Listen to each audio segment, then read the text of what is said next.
Uniform దుస్తులతో భూమిని కూడా అలా కప్పి పెట్టాలి. భూమిని నగ్నంగా ఉంచకూడదు అంటారు పాలేకర్ గారు. గత పంట అవశేషాలని ఏది కూడా తగలబెట్టకూడదు. మనం 2 రాష్ట్రాల్లో వరి పండిస్తున్నాము, ఇంకొకటి పత్తి పండిస్తున్నాము. వరిలో ఎప్పటికీ డబ్బులు రావు. అలాగే పత్తి కూడా అంతే, వస్తే లేకపోతే లేదు.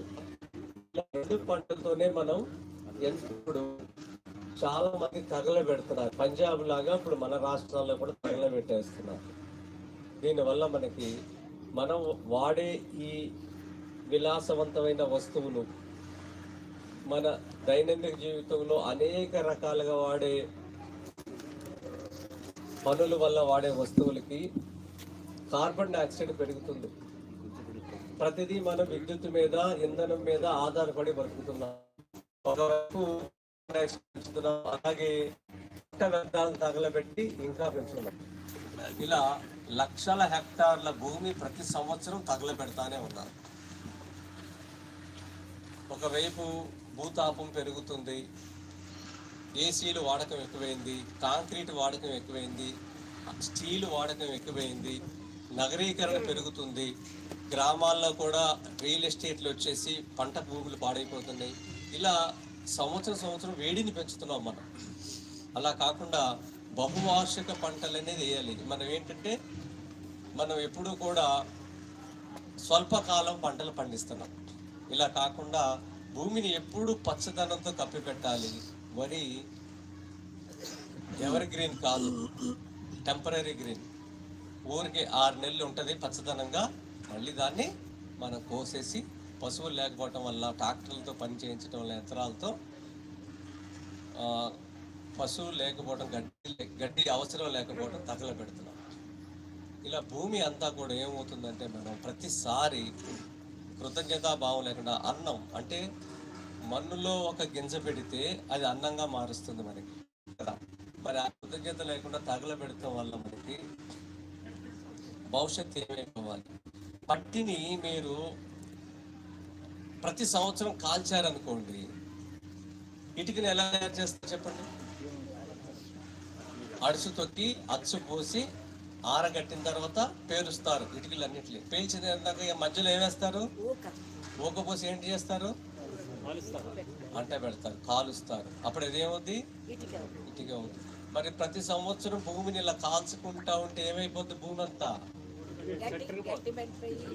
పెద్ద ఇటుక రాయి అయిపోద్ది కదా. ఇప్పుడు వర్షపు నీళ్ళు అనేది ఇంకుతాయా? ఇంకావు. నీళ్ళన్నీ బయటికి పడిపోతాయి. అదే అందరూ ప్రకృతి వ్యవసాయం చేశారనుకోండి, తగలబెట్టే వస్తువు ఏది ఉండదు. 2, వానపాములు ఏం చేస్తాయి అంటే, ఎప్పుడైతే జీవామృతి వేసామో వానపాములన్నీ చైతన్యవంతమయ్యి 16 అడుగులు దున్నుతాయి భూమిని. వచ్చిన దారిని మళ్ళీ వెళ్ళదు, ఇంకో దారి ఎత్తుకుంటుంది. ఇలా W ఆకారంలో భూమిని 24 గంటలు దున్నిపెట్టింది ఫ్రీగా. మన కొన్ని ట్రాక్టరు 4 అంగుళాలు లేక 6 అంగుళాలే దున్నుతుంది. అది 5-6 లక్షలు పెట్టి కొనాలి. ఇది ఫ్రీగా 16 అడుగులు దున్నది. డీజిల్ లేదు, డ్రైవర్ లేడు, పండగ లేదు. 365 రోజులు వానపాములు మీకు దున్ని పెడతాయి ఫ్రీగా. ఎప్పుడు జీవామృతం వేస్తేనే వానపాములు చైతన్యం. ఇవన్నీ భగవంతుడు మనకి ఉచితంగా ఇచ్చాడు.